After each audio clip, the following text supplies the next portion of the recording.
Bien, vamos a darle la bienvenida en este momento a una especialista en comida para celíacos, es decir, para las personas que sufren de la enfermedad celíaca. Está con nosotros Marluz. Marluz es, como le dicen todos sus amigos, Marluz es tu nombre, ¿verdad? Marluz? Exactamente. Sí. Marluz Copati. Y Marluz Copati trabaja en el taller de chefs de la Universidad de Piura. La Universidad de Piura ha encontrado un espacio para ayudar a todas las familias que tienen en su seno personas con la enfermedad celíaca, que es una enfermedad, por cierto, que cada vez se detecta más entre los peruanos. Bienvenida, Marluz. Sí, gracias por estar con nosotros. Gracias a vosotros. Muchísimas gracias por estar aquí. Sí. ¿Cómo decidiste especializarte en la comida para celíacos? Bueno, esa ha sido una de las grandes empreitadas, y así se puede decir también en castellano, de mi vida, ¿no? Porque recién llegada de vivir en Cuba a Madrid, me he encontrado con una realidad que yo desconocía. Entonces ya al tener dos niñas pequeñas y cumpleaños por delante y meriendas y invitando a niños, luego llegan los papás y te dicen: ay, por cierto, aquí está el lonche de mi hijo porque es celíaco, ¿no? Y entonces de ahí la descubierta del mundo celíaco. ¿Y cómo te acercaste a ese mundo? Primero te sorprendió, me sorprendió no que era un montón de mucha niños, gente no sabe qué mucha es. gente no sabe lo que es, como yo más o menos intuía, porque en un pasado no tan lejano habíamos conocido a una familia que también tenía un familiar celíaco, un niño. Pero claro, eso, las distancias y no convivir y no tenerlo en manos, ¿no? Es diferente. Y al tener un comensal celíaco todo cambia, todo cambia. Todo cambia. Todo cambia. Entonces, yo que ya estaba bastante metida en cursos de cocina en Madrid, que iba aprendiendo lo que podía de la cocina internacional, de la cocina tan amplia y variada española. Yo soy brasileña, pero mi marido es español. Entonces yo tenía la oportunidad de mi vida por primera vez viviendo en Madrid y con todo este mundo por delante, ¿no? De la cocina española. Y entonces busqué un curso de cocina para celíacos. ¿Te empapaste primero de lo que era la enfermedad? Me empapé primero. ¿Cómo la resumirías? Yo la resumiría que es muy duro cuando se sabe que tienes a un celíaco en casa, porque todo cambia. Ya no es cocinar como cocinabas antes. Ya el trigo, la cebada, ya no hacen, y el centeno, ya no van a ser parte de tu vida como hacía antes, ¿no? Porque el trigo es el pan, son los pasteles, las tortas, los fideos, los espaguetis. Todo lo que la industria alimenticia actual te pone como lo mejor, ¿no? Vas a un cumpleaños, como lo celebran, con la torta, con las empanaditas, con las galletitas, los alfajores, ¿no? Y de ahí hablando se abre el espectro para lo producido en las fábricas. Estamos hablando de las mayonesas, de las salsas, de los embutidos. Todo lo que tú no te lo imaginas tiene gluten. Contiene gluten, por un lado, por otro. Y te preguntas, ¿pero por qué? ¿Y para qué? ¿No? ¿Y para qué? En muchos de los casos para mejorar su sabor, para encorpar. Darle cuerpo. Darle cuerpo, para, por ejemplo, en salchichas, porque se mezcla una cantidad de carne y una cantidad de harina. Entonces esa salchicha ya no es pura carne, ¿no? Entonces tú ganas en algún aspecto como productor. No lo sé muy bien, no estoy aquí para juzgarlo, ¿no? No le estás diciendo la verdad al consumidor. Claro. Eso está pasando también. Yo creo que una de las cosas que empezar a mirar con atención los productos que consumimos, empiecen también a transparentar la forma como los embutidos y los enlatados están produciéndose. ¿Cómo se produce? Porque desconocemos que en un bote de mayonesa puede contener el trigo, la harina. Sí, porque para espesarla.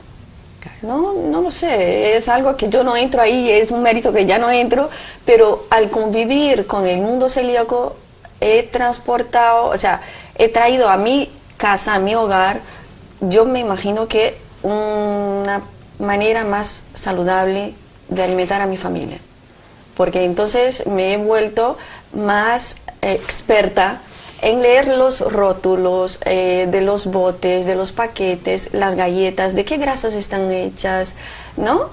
La mayonesa, qué aditivo contiene esa mayonesa, este ketchup, ¿no? Las mermeladas, qué contienen, qué colorantes, qué estamos comiendo.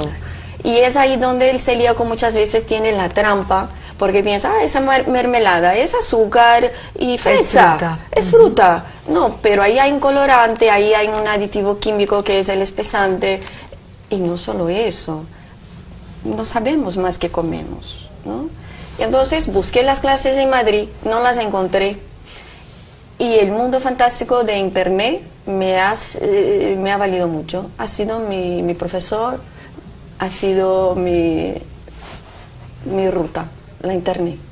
Entonces empecé a comunicarme con celíacos y no celíacos de todos los lugares, que podía hablar español, portugués, un poquito de francés, un poquito de inglés, o sea, de un poquito a otro, y descubriendo cómo la gente se producía sus panes, sus fideos, sus galletas, cómo esta gente comía sano.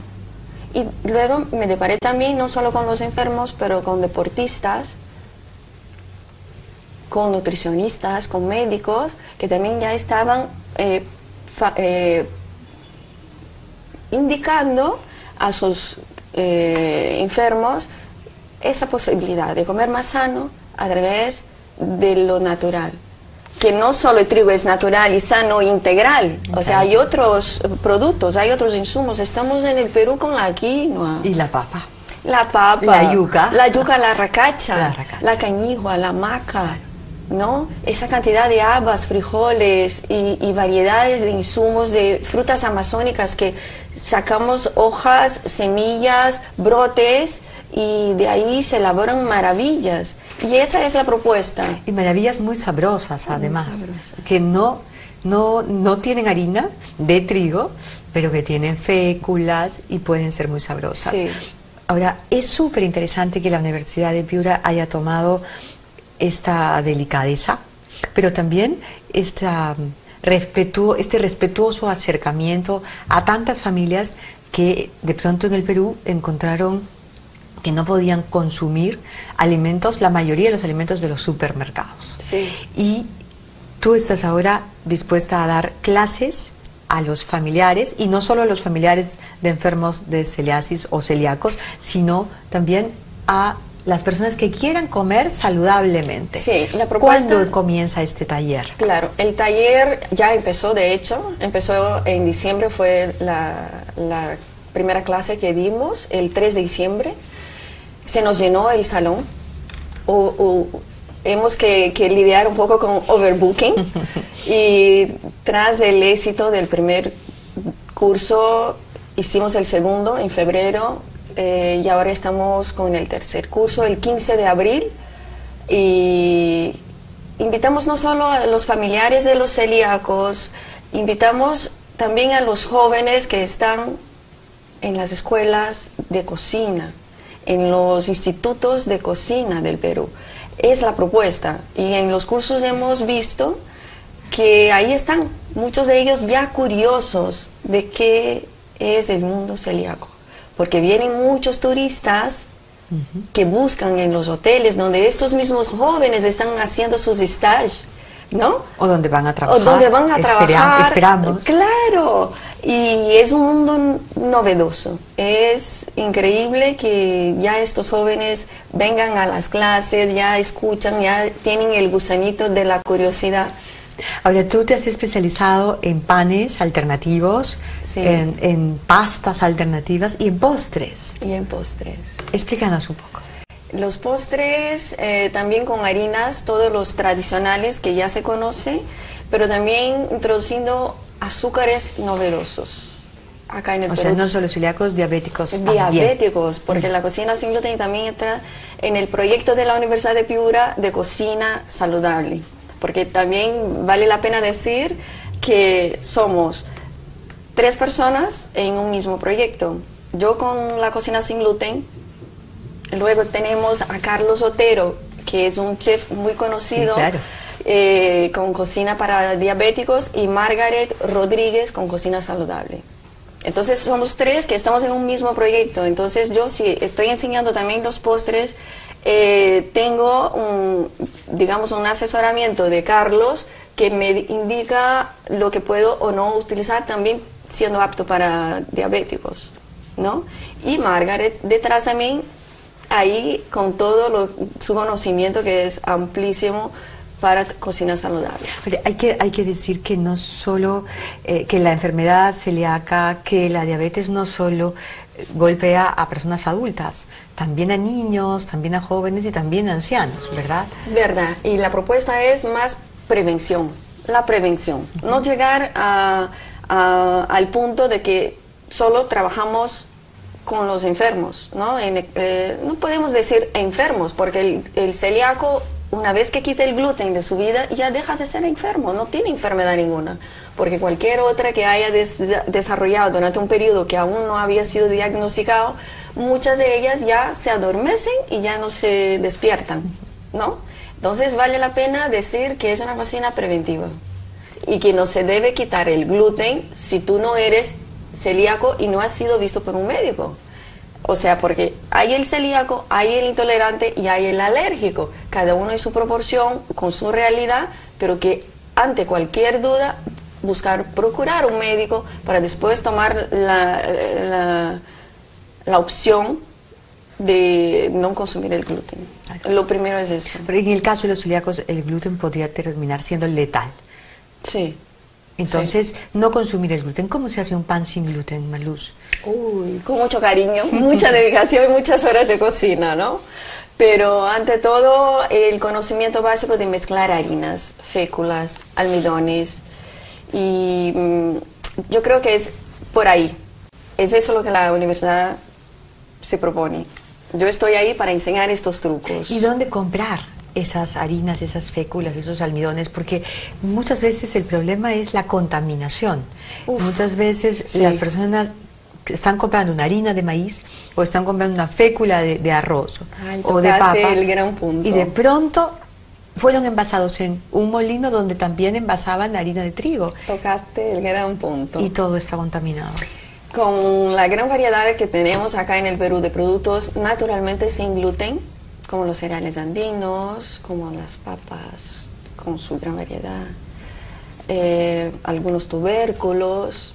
El problema es que se encuentra todo en las estanterías de los supermercados o en los grandes mercados populares, pero todo está expuesto de una manera donde tú acabas de decir, se contamina con productos que contienen gluten, porque está el gran grano de trigo al lado del grano de la cebada, que está al lado del arroz, que está al lado del maíz o de sus respectivas harinas o almidones, y ahí contaminación cruzada, contaminación que le afecta al celíaco. Cada celíaco tiene también su grado de sensibilidad. No es decir que lo come hoy y hoy mismo va a pasar cualquier cosa, pero es como un contador. A cada día consumiendo una cantidad de gluten, en un momento dado la enfermedad le pasa la factura. Sí. ¿No? Le pasa la factura. Definitivamente. Entonces, y puede ser muy nocivo, puede ser letal. Puede ser. Entonces el caso en el Perú es ese. Tenemos que trabajar aún mucho. Estamos, no sé si podría decir, empezando. Estamos en pañales, sí, ¿no? Estamos empezando. Las autoridades de salubridad no tienen una idea de lo que esta enfermedad significa, y luego la sociedad misma a veces no parece estar muy dispuesta a comprender y a ser solidaria con este tipo de enfermedades. Yo creo que la sociedad, por el tema de la sociedad, es por la desinformación, por la falta de información, ¿no? Porque si no tienes conocimiento de lo que es complicado comprenderlo y es complicado cambiar tu actitud. Sí. De parte del gobierno o de las autoridades o de las personas que podrían empezar a ayudar a cambiar y a informar a la población, no sé lo que pasa. No sé muy bien.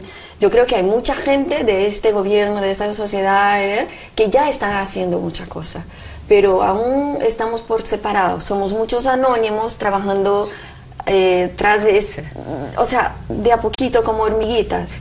Pero eso no pasa en España, eso no pasa en Argentina, eso no pasa en los países europeos. Hay una conciencia, se exige, por ejemplo, que se informe si el alimento que está envasado tiene o no tiene gluten.